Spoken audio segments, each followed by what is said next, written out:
Lensa tipis. Bedanya lensa tipis dengan lensa tebal itu adalah jarak antar permukaan bidang batasnya itu diabaikan. Jika kalau lensa tebal, jaraknya diperhitungkan. Ini diameternya. Kalau lensa tipis, dia diabaikan jarak ini dengan yang ini. Contoh seperti ini. Ini diabaikan jarak. Lensa tipis itu terdiri dari dua golongan. Lensa cembung yang bersifat konvergen dan lensa cekung yang bersifat divergen. Yang cembung itu ada terdapat variasi. Contohnya seperti ini. Cembung dua-duanya. Jadi, permukaannya itu dilihat dari luarnya. Cembung di sini,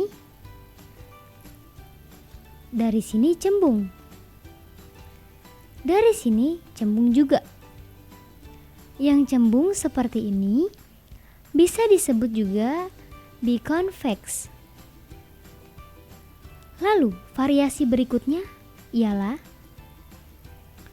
permukaan yang satu cembung, yang satu lagi datar. Yang ini disebut plan convex. Lalu, variasi berikutnya adalah lensa yang ini cembung, yang satunya cekung. Masih tergolong lensa cembung. Lensa yang mengumpulkan bagaimana dengan yang digolongkan. Lensa cekung ini. Kalau di sini ada cembung-cembung. Kalau di sini ada lensa cekung-cekung. Dilihat dari luar, cekung dari sini sama cekung dari sini. Sehingga sekarang yang cembung datar.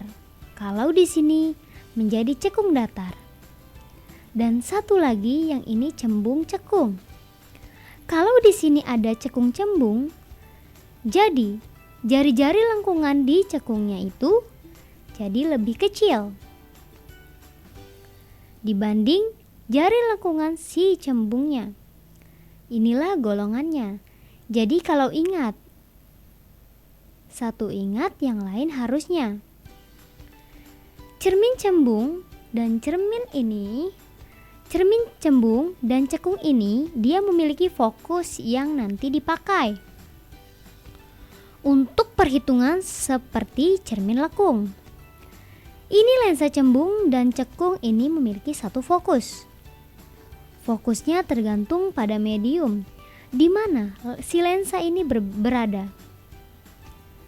Jadi nanti bisa diturunkan seperti ini. Seperfokus medium sama dengan N lensanya dibagi N mediumnya. Kurang 1 dikali 1/1. Kurang 1 dikali 1/R1 ditambah 1/R2. N lensanya tentu indeks bias lensa terhadap udara. Kemudian N mediumnya ya N medium tersebut terhadap udara. R1 itu jari-jari kelengkungan yang pertama. Ingat, titik-titik media kelengkungan ini misalkan mempunyai R1. Yang ini mempunyai R2. Itulah tambah 1/R2. Jadi itulah seperfokusnya. Nanti ini bisa kita pakai dalam perhitungan rumus yang ini. 1/S ditambah 1/S aksen. F-nya bisa dicari dulu dari sini. Jadi fokus si lensa cembung dan cekung bisa berbeda-beda tergantung mediumnya di mana dia berada. Misalkan kacamata. Kacamata itu termasuk lensa tipis. Kalau dia berada di udara, fokusnya akan beda kalau berada di air.